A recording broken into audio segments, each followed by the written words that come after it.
On our very first date, I was here filming Dr. Phil, and so we had to move our date, and then we were sitting at the table, and I didn't know how it was going to go. Like, I didn't know if he was going to be whack, you know, because you just don't. I'm being honest. You were honest on the video. I saw you.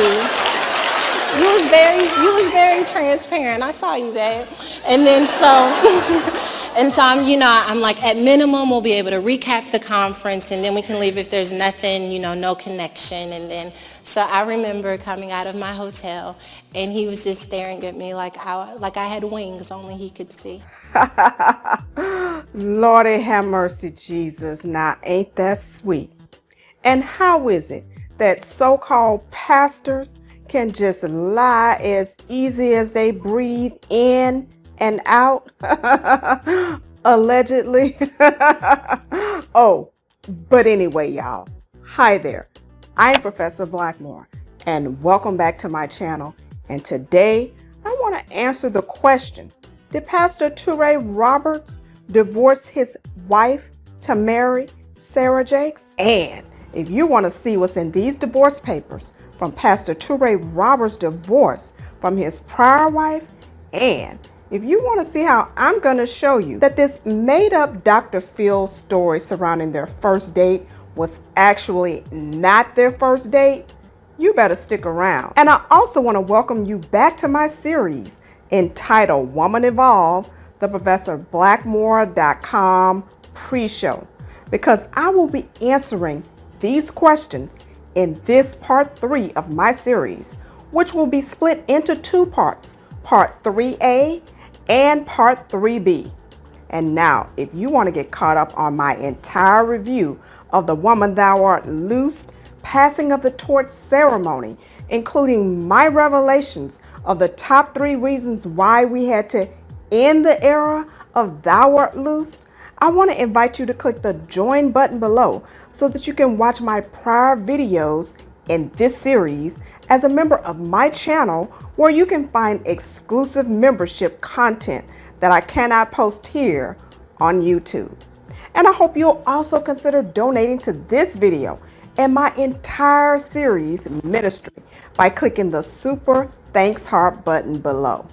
Now, for all of you who want to tell me that I need to mind my own business, I just want to inform you that I'm carrying out my ministry by following up on a question that was posed to me by one of my esteemed channel visitors, who asked the following question in response to my video entitled, "Did Pastor Keion date Shaunie while he was still married to Lady Felicia?" And the question is, didn't Toure Roberts do the same thing before marrying Sarah?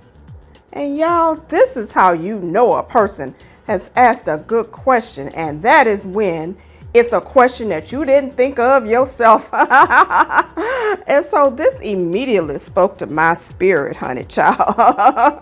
And when I started doing the research, I noticed that it had all of the same DNA that I saw when I was researching how Pastor Keion and Lady Shaunie executed the strategery that they were communicating in the wordplay around the question of when they first started dating, as compared to the moment in time when Pastor Keion filed his divorce from his wife in almost the same exact way. I mean, the part about how they were introduced by a friend, how the so-called first date was 6 hours long, it is almost an exact blueprint, it seems, that has been crafted to deal with the public relations for this type of church house scenario. And so y'all know I don't come on here to play patty cake with the facts. Y'all know when I come on here, I'm coming through in the name of Jesus, honey child. So let me start with the alleged lie so you can see what they want us to believe to be the truth. So from the moment that they were engaged in September of 2014, this is the story that they have been telling us as published in multiple publication outlets.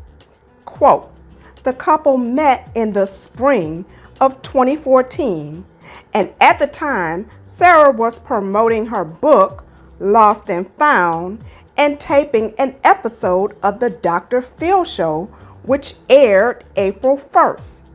End quote. Now, the first question is, if you don't have anything to hide, why would you say you started dating in the spring?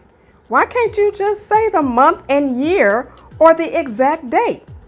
And why would you use the date when the Dr. Phil show aired when we know that was not the date when you actually went on this date? I mean, the date that the Dr. Phil show aired has nothing to do with this. And what's so surprising to me, as I found was also true in the Pastor Keion and Lady Shaunie strategic wordplay about the date when they started dating, is all they have to do is put the wording out there, i.e. spring of 2014, and that is what all of the news outlets will report. Nobody will question it, and it will be reported as if it is the gospel truth.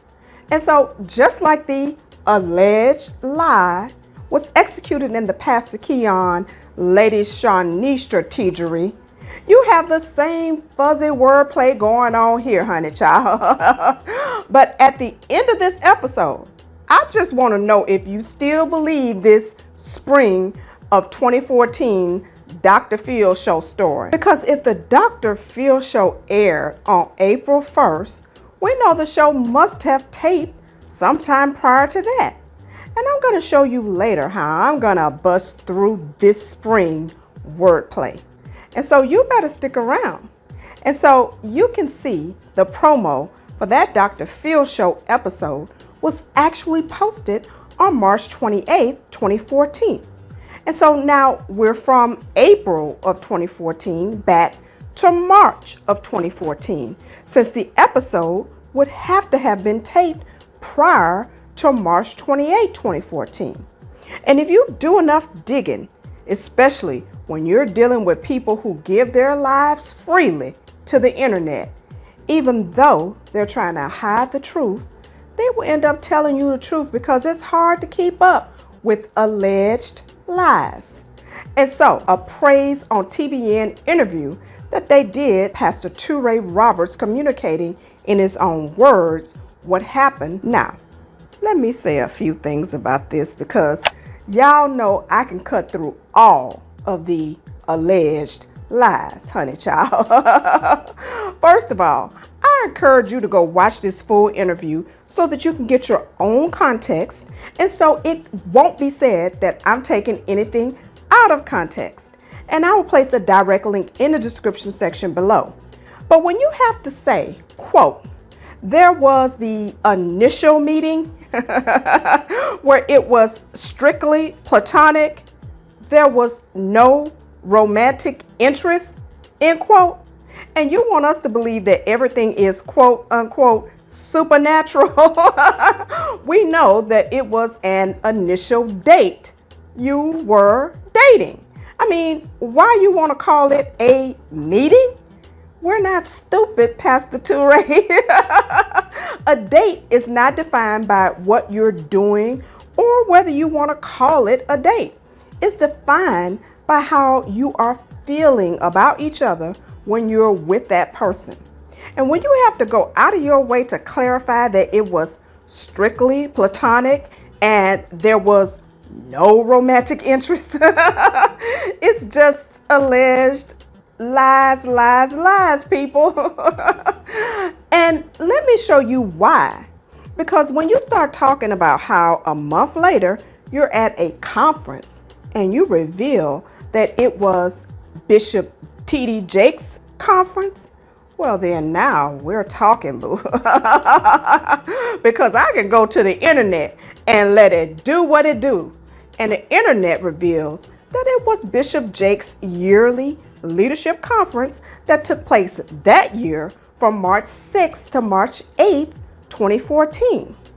And so now we move from the Dr. Phil show alleged lie, and we've zeroed in on the beginning of March 2014. Because do we believe that these people ended up at the conference together by pure coincidence? I mean, who really believes that? And so, therefore, If the truth be told, you're saying you actually started meeting or dating or whatever the hell you want to call it somewhere around the end of January or the beginning of February 2014, because you said, quote, about a month later when we were with each other at a conference, end quote. And so that means that first date actually took place at the end of January 2014 or the beginning of February 2014 time frame. And now, why is all of this important? Well, this is important because if you look at the courthouse docket sheet from Pastor Toure's divorce from his prior wife, it reveals that just like Pastor Keion filed a divorce from his wife, leaving his child and other stepchildren in the home with his ex-wife so he could date another woman, i.e. Shaunie, Pastor Toure likewise filed a divorce from his wife, leaving 3 children in the home with his ex-wife so that he could go out and date Sister Sarah, a woman 20 years younger than him. And when does he file this divorce? Well, he filed it at the beginning of February 2014, on February the 7th, 2014, i.e. at the exact same time period when this so-called first meeting took place. And we all know they were already in dating territory at that time, allegedly. And why do you do this, Pastor Toure? Well, I'm glad you asked.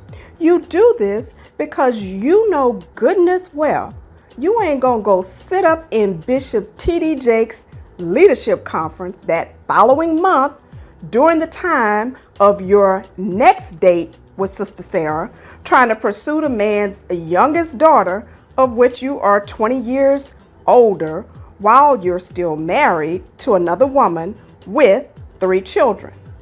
And so that right there is why you hurried up and filed that divorce right after your so-called initial meeting. And so now y'all know what time it is.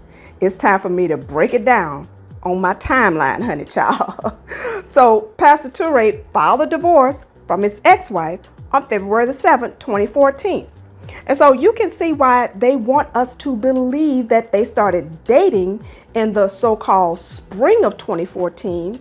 And that is because just like the Pastor Keion, Lady Shaunie scenario, this is a better story for a so-called pastor of a church, placing the first date after he filed the divorce petition.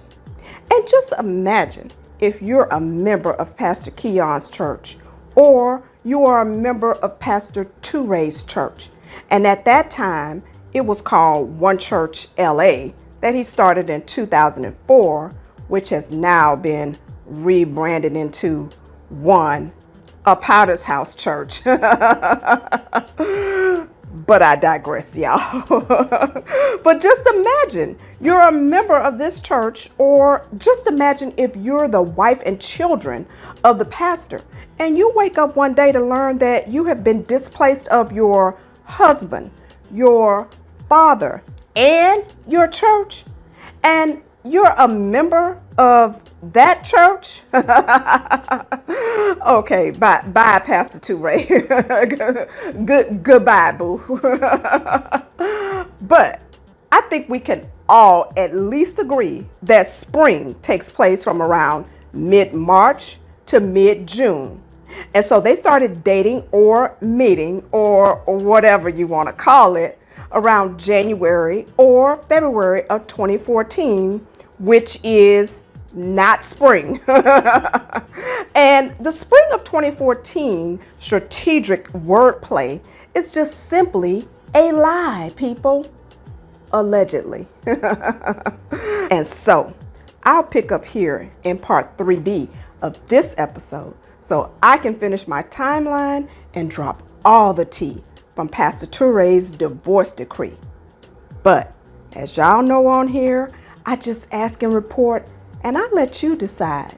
So What do you think about all of this mess so far? Do you believe that this first so-called meeting was actually a strictly platonic meeting with no romantic interest? Or do you believe these people were already dating, which prompted Pastor Toure's February the 7th, 2014 divorce filing to end his marriage with his wife? Or do you believe this Dr. Phil show story cooked up by Sister Sarah to make you think they started dating after the divorce was filed in the spring of 2014? Please let me know by leaving your comments in the comment section below. And I hope you'll also give me a big thumbs up. And I hope you'll also consider donating to this video by clicking the super thanks heart button below. And I want to also ask that you please subscribe to my YouTube channel and click the bell so you'll be notified whenever I come back with more hot tea drama on this case. And please also follow me on TikTok and Instagram.